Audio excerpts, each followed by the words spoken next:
Hi there. So I'm recording all three videos in one go in this one file. So the very first client is from Melbourne, Jane, and I will be advising her about the thermal performance of her building, which is again in Melbourne. So hi Jane, how are you? So the climate zone for your house is temperate. So it has winters and summers. So winters are mild to cool, as you will be aware of, and summers are warm. So, in this temperate climate, buildings need to manage both heat loss during the winter and heat gain during the summer. The typical indoor comfort ranges between 18 to 24 degrees Celsius.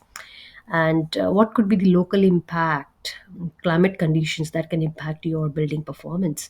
So, of course, heat waves, a prolonged high temperature during summer, may lead to overheating inside the building. Cold fronts, these can cause a drop in temperature during the winter, leading to an increasing heating demand. All right. So, as we have observed your building, what are the passive design principles that we have found in your building are the building orientation to maximize the sunlight, thermal mass, the building materials being used, such as concrete block and the brick, natural ventilation, windows and ventilation points are closely or very like very at they are positioned very good. The insulation of the building, as your house is quite new, 2 years old. Now, what are the factors likely to be influencing the heat transfer in the building? So, as you have mentioned, and we have seen that your house is only 2 years old, it's pretty new. So, air leaks could be the potential factor that can influence the heat transfer. And what are air leaks? The gaps around the doors and windows that can allow warm air to escape or hot air to enter. Okay, so the positive thermal performance factors. So of course, it's the insulation. The Your building has got proper insulation in the walls, roofs, and floor. The window design. There are windows are placed properly that can prevent excessive heat gain in summer and allow for passive solar heating in winter. The natural ventilation, so cross ventilation is a really good benefit at your house. Now, what are the negative thermal performance, that we should consider or we should be talking about for your building?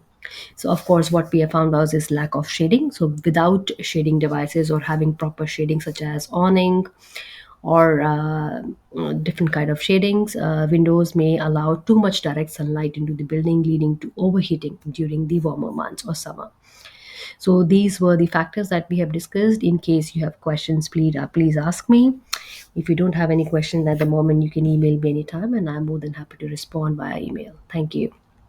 Now, building two, the client is from Brisbane. The client has not given permission to disclose the house address. That's why XYZ has been written here. The client name is Ariana. So, hi Ariana, how are you? Let's discuss the thermal performance of your house. So, of course, as you know, the climate zone for your area, suburb, or region is two. So, summers are quite hot and humid, as you know. Winters are mild and pleasant. Precipitation is relatively high, with rain occurring throughout the year. The hot, humid summers require effective passing cooling strategies such as shading, natural ventilation, and insulation. The typical indoor thermal comfort in Brisbane is around between 21 to 25. So, what are the local climate conditions that can affect your building's thermal performance? Of course, it's the high humidity and the warm nights. Okay, so what else we have got here? So, what we have found out is the passive design principles that have been applied at your house. So, the first one is building orientation, and this is in order to maximize the natural sunlight and cross ventilation. The house has been designed in such a way that the windows have been placed and ventilation openings encourages the airflow through the house. Shading, overhangs, awning, and external shading are in place, and the insulation in the walls and roofs. They are basically helping to regulate the temperature. As you have mentioned, your house is only 10 years old, so the insulation is good at the moment. Now, the what are the factors influencing the heat transfer in your building? So, insulation, especially in the walls and roofs, the gaps could be seen. Windows and glazing. If the windows are poorly shaded or single glazed, so in your case the windows are single glazed, so they can allow excessive heat to enter during the summer. And ventilation. Now, what are the positive factors influencing your thermal performance of your building? So again, it's in the insulation and cross ventilation.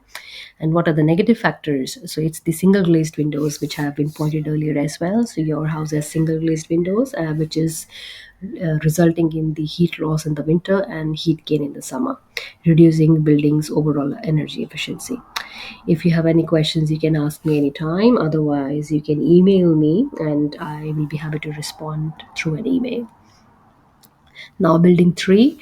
The building three is located in Perth. The client is John. Again, the client is not happy or has not given consent to disclose the house address. So, hi John, how are you doing? So, today we will be discussing the thermal performance of your building. So, as you know, that it is located in Perth, so winters are mild with average low temperatures, summers are hot with temperature often exceeding 35 degrees Celsius, and it can go up to 40 or 45.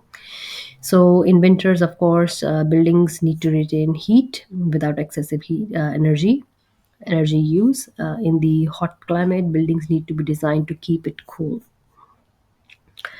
So, what are the local climate conditions that can impact your house? So, hot summers, of course, high temperatures during the summer can lead to excessive heat built up inside the building, and temperature drops at night.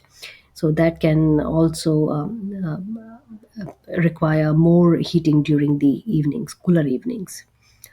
So let's discuss the passive design principles which we can see at your house or being applied at your house. Of course, it is the building orientation, that is to minimize and maximize the heat the and to retain the heat during the winter time. Thermal mass, it is basically the building material that is being used. So it's brick, your house is made of brick, so it is important to consider that. Cross ventilation, windows and vent are placed in such a way that it allows airflow. Shading, overhangs and external shading devices. What are the factors, let's discuss, that can influence the heat transfer within the building? So, of course, it's the roof insulation and windows and glazing. Let's discuss the positive factors that can affect the thermal performance of your building. So, shading devices, pergolas, and natural ventilation or cross ventilation, and thermal mass, the material being used to design the house. And what are the negative factors that can affect your building? So it's of course the poor insulation because your house is 50-year old. So there is insufficient insulation, gaps could be seen. So definitely the house will struggle to retain heat during the cooler months and become too hot during the summer. Right, thank you. You can ask me any questions if you have any doubts or queries. Otherwise, you can email me and I am more than happy to email you back. Thank you.